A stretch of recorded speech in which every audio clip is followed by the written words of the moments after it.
जी, कल हमने बात की थी, बल्कि नया चैप्टर स्टार्ट किया था। इसका नाम था product planning and new product development. कल डिटेल से बात हुई थी। Define a product, characteristics of a product, examples of product. फिर उसके बाद दूसरा टॉपिक स्टार्ट किया था, डिफाइन न्यू प्रोडक्ट। 3 तारीफ़ें की थी उस प्रोडक्ट की कि न्यू प्रोडक्ट क्या होता है। फिर तीसरा जो हमने टॉपिक कल पढ़ा था वो था define new product development process. कल पढ़ा था, उसकी तारीफ़ में रिपीट कर लेता हूँ। न्यू प्रोडक्ट डेवलपमेंट प्रोसेस जो था वो यही था कि एक ऐसा प्रोसेस जो आइडिया से लेकर एक प्रोडक्ट को मार्केट तक कमर्शियल करने में काम आता है। उस तमाम प्रोसेस को क्या कहते हैं जी? न्यू प्रोडक्ट डेवलपमेंट प्रोसेस कहते हैं। इसके डिफरेंट स्टेजेस होते हैं। कल ये टॉपिक मैंने इसलिए नहीं पढ़ाया था, इसको स्पेशल डे के नाम से स्पेशल लेक्चर देना मकसूद था, चूँकि टॉपिक बहुत इम्पॉर्टेंट भी है प्रैक्टिकली भी। कल भी मैंने आपको मिसाल में कहा था कि इसको प्रैक्टिकली आपने सीखना है। तो आज का हमारा सिर्फ एक ही टॉपिक है जी, जिसका नाम क्या है? New product development process. इसके डिफरेंट स्टेजेस पहले पढ़ेंगे, फिर उसके बाद आज जो दूसरा छोटा सा इसी के साथ रिलेटेड टॉपिक है, benefits of new product development. ठीक है, नया जो प्रोडक्ट हम बनाते हैं ज़ाहिर है उसको कुछ बेनिफिट्स भी हैं या नहीं हैं। तो देखते हैं न्यू प्रोडक्ट डेवलपमेंट प्रोसेस क्या है। अब अगर पेपर में सवाल आ जाता है define new product, explain new product development process, तो आपने पहले कल वाली तारीफ़ लिखनी है new product development new product की।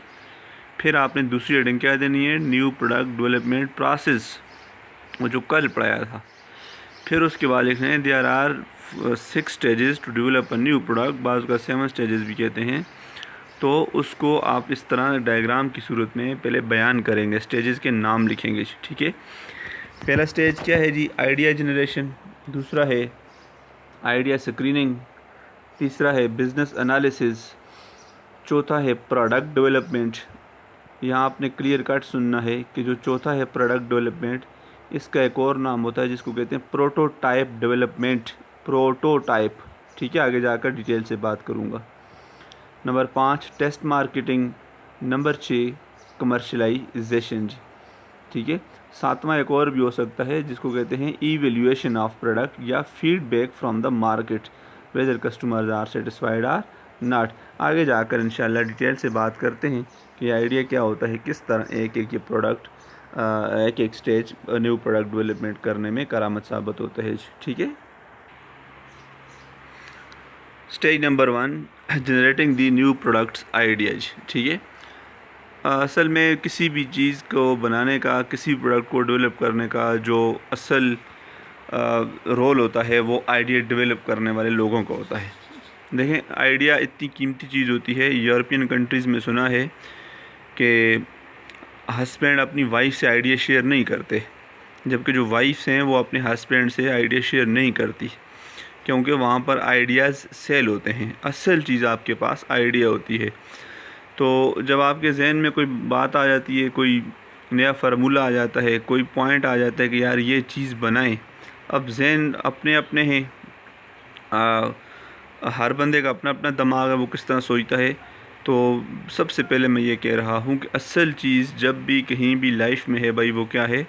आइडिया है। देखिए, हम सोचते ही रहते हैं, इधर वाले लोग सोचते रहते हैं पंजाबी गर्मियों में आकर नए नए आइडियाज़ के साथ आकर कितनी वो सैर व तफरी भी करके चले जाते हैं, साथ अच्छी खासी सेल भी करके चले जाते हैं। ठीक है, कम अज़ कम अपने टूर का वो ख़र्चा निकाल के चले जाते हैं। हम सोचते ही रहते हैं।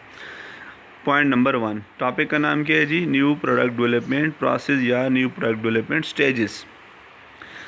आइडिया जी, अभी तक मैंने सिर्फ आइडिया की बात की। आइडिया का दूसरा नाम कंसेप्ट भी होता है। New product development starts with an idea. A system must be designed for stimulating new ideas within an organization and then reviewing them properly. In one study, 80% of the companies pointed to customer as their best source for new product ideas. बस जी, बात यह है, अब आपने गौर से सुनना है कि जो नया प्रोडक्ट डेवलप होता है सबसे पहले बात कहाँ से स्टार्ट होती है जी? आइडिया से स्टार्ट होती है। कंपनियों को चाहिए, कंपनियाँ इस तरह करती हैं कि एक बाकायदा तौर पर सिस्टम बनाती हैं जिसका काम सिर्फ यही होता है कि वो आइडिया जनरेट करता रहे। एक रिसर्च के मुताबिक आजकल जो कंपनीज़ अपने आइडिया जनरेट कर रही हैं वो 80% कस्टमर से ले रही हैं। इसका मतलब क्या है, यानी कि customers are the king of market. Customers को रिसर्च किया, कस्टमर को स्टडी किया, कस्टमर से जाकर बातचीत की, कस्टमर्स की फ़ीलिंग को ऑब्ज़र्व किया, उनके ख़यालात को, उनकी ख्वाहिशात को, उनकी तलबात को, उनकी ज़रूरियात को पढ़ा, सुना, परखा और जहन में एक आइडिया आ गया। यानी एक तरह से जो 80% कंपनियां हैं वो अपने 80% आइडियाज़, यानी 100 का 80% आइडियाज़ लिंक कर लेती हैं किसके साथ, कस्टमर। वो कहती हैं customers are the best source for new product ideas. Means to say जो कस्टमर कहते हैं वो बनाओ, बात ख़त्म। यानी सिंपली हम कह सकते हैं कि ideas should based on the needs of customer. What should you produce? You should produce those things which are needed, which are demanded by your customers, your consumers। ठीक है जी, क्योंकि हमारा असल मकसद क्या है, टू सेटिस्फाई दी कस्टमर्स। हमारा बुनियादी मकसद आखिर में जाकर क्या है, कस्टमर को क्या करना, सेटिस्फाई करना। तो जब हम कस्टमर को इग्नोर करते जाएंगे, हमारा आइडिया हमारी ज़रूरियात के मुताबिक, हमारी अप्रोच के मुताबिक होगा, कस्टमर्स को हम इग्नोर करते जाएंगे, वो प्रोडक्ट तो बन जाएगा लेकिन वो प्रोडक्ट बाद में मार्केट में जाकर आपके कस्टमर को किसी सूरत में भी सेटिस्फाई नहीं करेगा। नतीजतन क्या होगा, ये प्रोडक्ट आपका फेल हो जाएगा जी। ठीक है, तो पहला पॉइंट क्या है जी, generation of new product ideas. अब आइडिया पर डिटेल से अगर बात कर लूँ तो आइडिया जनरेट दो तरह से होते हैं। पहली बात एक्सटर्नल सोर्स से और दूसरा इंटरनल सोर्स से। एक्सटर्नल सोर्स मैंने आपको बता दिया, कस्टमर के साथ लिंक कर लिया। इंटरनल सोर्स से मुराद आपने बाकायदा टीम बनाई होती है, रिसर्चर्स होते हैं आपके, ज़ाहिर वो इंटरनल लोग होते हैं, उनको आपने कहा होता है यार आपने आइडिया जनरेट करने, आपका यही काम है। तो सिंपली हम कह सकते हैं कि product development process start from idea. Idea should be latest idea. Idea should be based on the needs of your customers.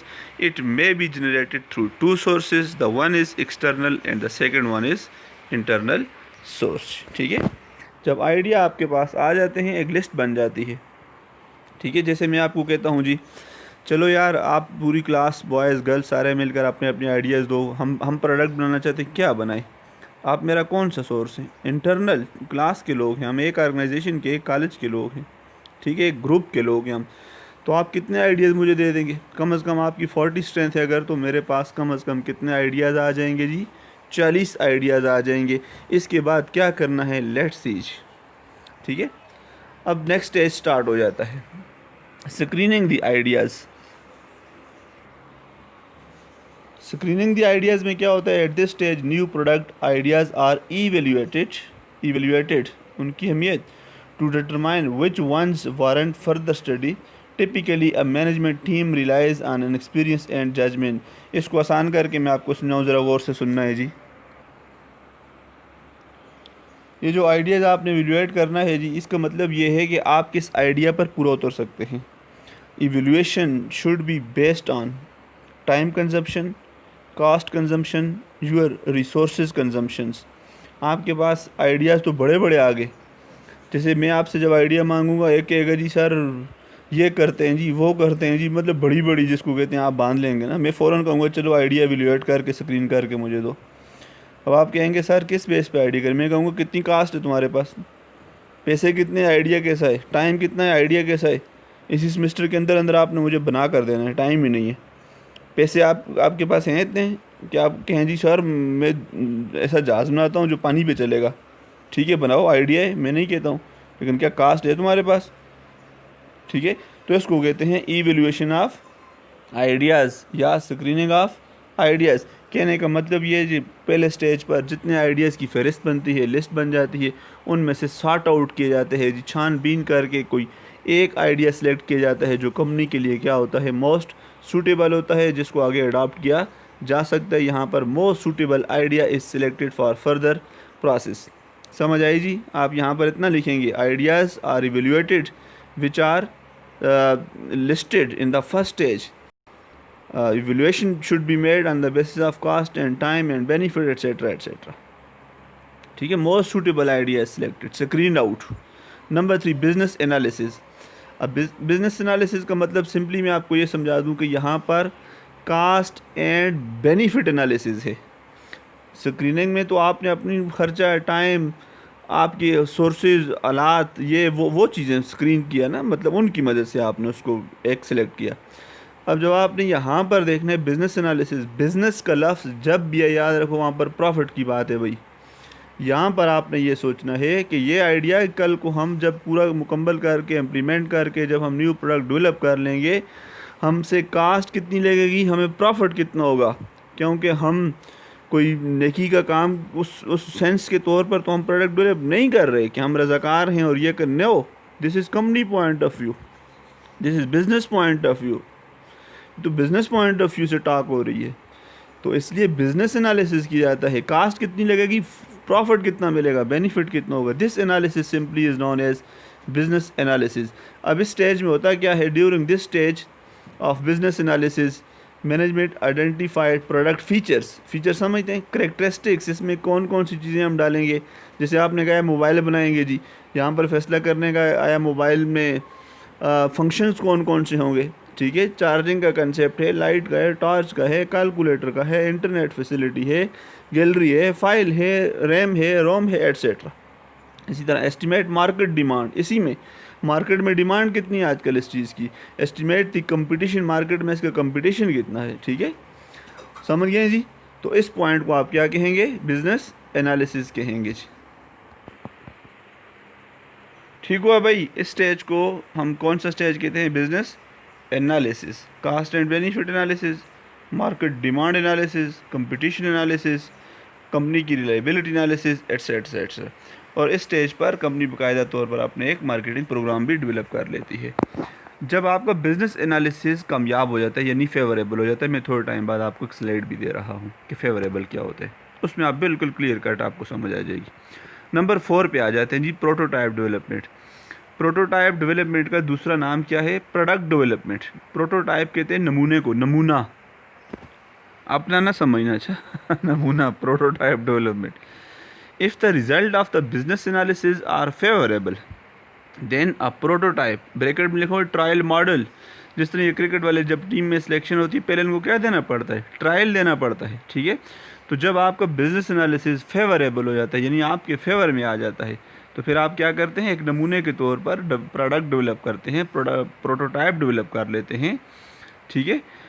और फिर क्या करते हैं जी, in the case of services, वो सर्विसेज की बात करें वो भी हो सकती है प्रोटोटाइप डेवलपमेंट, यानी कि जिसको प्रैक्टिस कहते हैं। अब देखें जी, प्रोटोटाइप डेवलपमेंट जब बन जाते हैं आपके पास, इसको आप क्या कहेंगे, eight this stage a prototype development means a sample of that product is developed, ठीक है। नमूना बनाया जाता है, first model is created. Model तो आप समझते हैं ना, पहला प्रोडक्ट बना लिया जाता है। आया हम बना सकते हैं, नहीं बना सकते, कामयाब हो सकते हैं, नहीं कामयाब हो सकते हैं, ठीक है।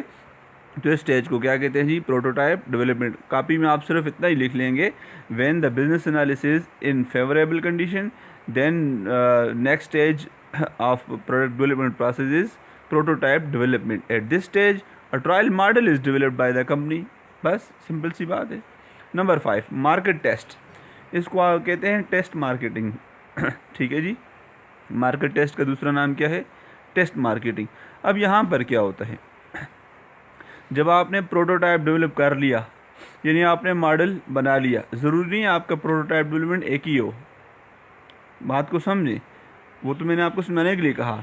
जब आप इसको मार्केट टेस्ट करते हैं, आप कुछ सैंपल क्रिएट कर लेते हैं सीधा कंज्यूमर के, कस्टमर्स के, आपने उनको ये वाले अपने मॉडल भेज दिए, यानी जो आपने प्रोडक्ट बनाए हैं उनको उन पर सेल करके, उनको भेज के या फ्री देकर किसी भी तरह आपने उनकी एक्चुअल जो है फीलिंग्स परखने के लिए, उनको टेस्ट करने के लिए ये वाले प्रोडक्ट भेज दिए।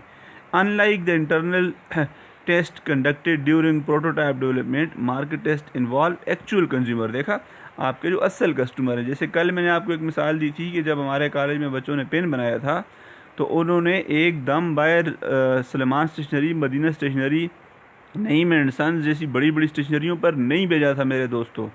सबसे पहले उन्होंने क्या किया था, इसको मार्केट टेस्ट किया था। मार्केट टेस्ट से मुराद एक्चुअल कंज्यूमर से मुराद स्टूडेंट्स होते हैं, ज़ाहिर है पेन को इस्तेमाल करने वाले, ना कि उनके वालिदैन होते हैं।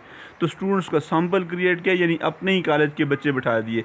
वो जो अपने कॉलेज के बच्चे क्या हैं जी, वो उस रिसर्च का, उस टेस्ट का, उस मार्केट टेस्ट का एक तरह से क्या बन गए, सैम्पल बन गए।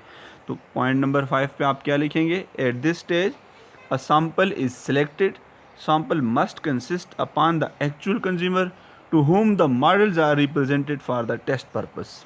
क्लियर जी। नेक्स्ट, जब ये हो जाता है, मार्केट टेस्ट हो जाता है, अब यहाँ पर फिर वही बात है कि अगर आपका मार्केट टेस्ट कामयाब हो गया है, मार्केट टेस्ट कामयाब होने से मुराद कंज्यूमर ने उसको कहा है ओके कर दिए जी, ठीक है जी, प्रोडक्ट बहुत अच्छा है, डिमांड ठीक है जी, पूरा उतरा है, प्राइस ठीक, क्वालिटी ठीक, यानी कंज्यूमर्स आर हैप्पी, तो it's mean your market test has been successful. आपका मार्केट टेस्ट जो है वो उसका रिजल्ट पॉजिटिव है, आप कामयाब रह गए। जब आपका मार्केट टेस्ट कामयाब है, इसका मतलब है this is favourable condition for you, then you have to go on next stage.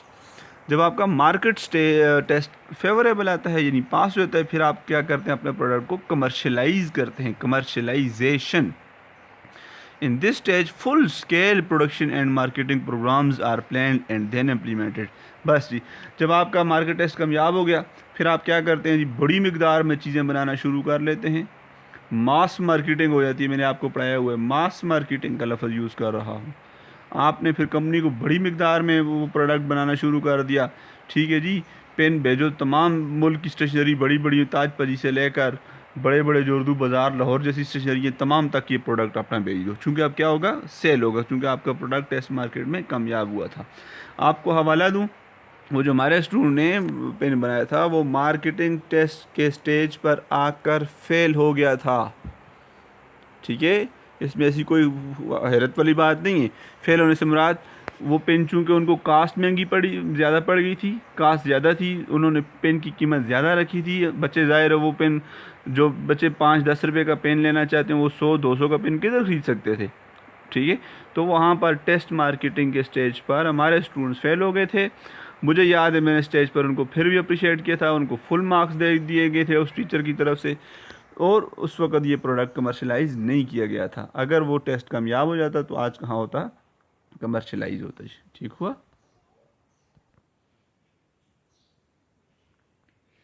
तो ये थे जी कुछ 6 स्टेजेस जो जिनकी वजह से हमने नया प्रोडक्ट बनाने की कोशिश की। इस पूरे प्रोसेस को क्या कहते हैं, न्यू प्रोडक्ट डेवलपमेंट स्टेजेस या प्रोसेस।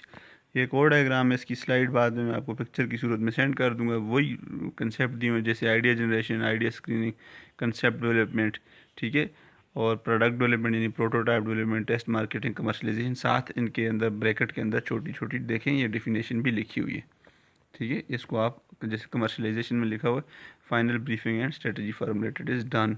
टेस्ट मार्केटिंग में लिखा prototype introduce to research and feedback, ठीक है। तो ये बड़ी अच्छी डायग्राम है, इसको भी आपने गौर से देख लेना है जी।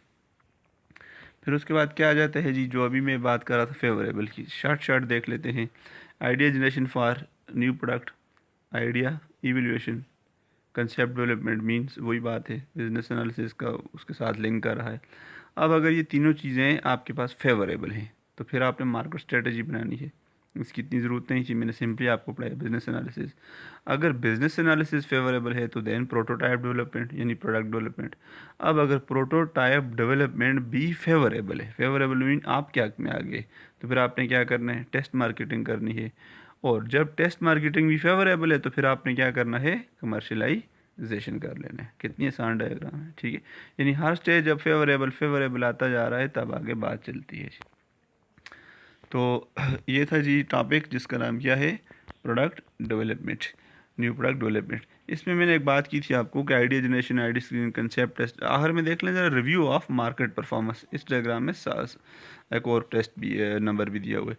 रिव्यू ऑफ मार्केट परफॉर्मेंस का मतलब यही है फीडबैक ऑफ कस्टमर्स, यानी ये जो आपने नया प्रोडक्ट मार्केट में कमर्शलाइज किया है, सेल किया बड़े पैमाने पर, अब आपने चुप होकर बैठना तो नहीं, आपने फीडबैक लेना है कस्टमर से, इवेल्युएशन करनी है। तो उसको कहते हैं रिव्यू ऑफ मार्केट परफॉर्मेंस या evaluation of your new product या feedback related to your new product, ठीक है जी। ये लास्ट स्लाइड है आज की, देख लेते हैं benefits of new product development process. इसके बेनिफिट क्या हैं, मैं आपको भेज दूंगा, इसको आपने बोर्ड करके देख भी लेना है।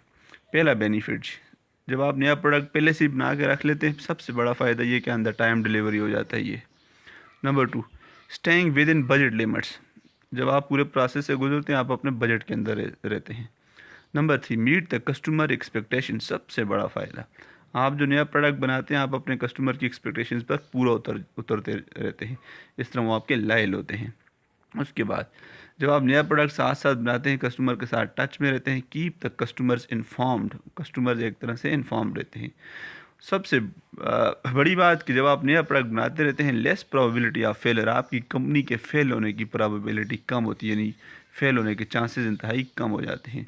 And the next point is improve company reputation, एक कंपनी एक ही प्रोडक्ट लेकर बैठी हुई हो 100 सालों से वही सेल कर रही हो, उस कंपनी की क्या रेपो होगी, जबकि वो कंपनी जो जिद्दत इख्तियार करती है, इनोवेशंस करती हैं, लेटेस्ट आइडियाज़ अडॉप्ट करते हुए, कस्टमर्स को किंग अपना बनाते हुए, कस्टमर्स की फीलिंग्स को साथ लेके चलते हुए, आप खुद बताएं उस कंपनी का इमेज और उस कंपनी की रेपुटेशन कितनी अच्छी होगी। तो न्यू प्रोडक्ट डेवलपमेंट प्रोसेस का एक फ़ायदा ये है कि कंपनी का इमेज बनता है, कंपनी की रेपुटेशन में इजाफा होता है, ठीक है। उसके बाद second last point, more probability of success, एक हमने पॉइंट पढ़ा था लेस प्रोबेबिलिटी ऑफ फेलर, ज़ाहिर है फेलर के चांसेस कम हैं तो ऑटोमेटिकली अल्टरनेटिवली सक्सेस के चांस ज़्यादा हैं, फिर कंपनी नाकाम नहीं हो सकती। And the last point is better estimates, better estimate का मतलब क्या है, कंपनी अपने नेक्स्ट जो है फोरकास्टिंग ठीक तरह से कर सकती है कि हम कितना प्रॉफिट अर्न करेंगे, हमारे कितने कस्टमर हैं, हमारी कंपनी जो है किस हद तक वो कंपनी इंडस्ट्री में राज कर रही है, एक तरह से वो अंदाज़े लगा सकते हैं। तो ये था आज का टॉपिक, इसमें हमने क्या पढ़ा जी, बैकग्राउंड में बताया कि कल क्या कुछ पढ़ा था, फिर मैंने आपको बताया न्यू प्रोडक्ट डेवलपमेंट प्रोसेस के स्टेजेस क्या हैं, स्टेजेस डिटेल से डिस्कस कर दिए। फिर उसके बाद बात क्या हुई न्यू प्रोडक्ट डेवलपमेंट प्रोसेस के बेनिफिट्स क्या हैं। होपफुली आपको समझ आई होगी, इसको आपने प्रैक्टिकली देखना है, मैंने भरपूर कोशिश किया कि आपको आसान एग्जांपल देकर समझा सकूं। ठीक हुआ, थैंक यू जी।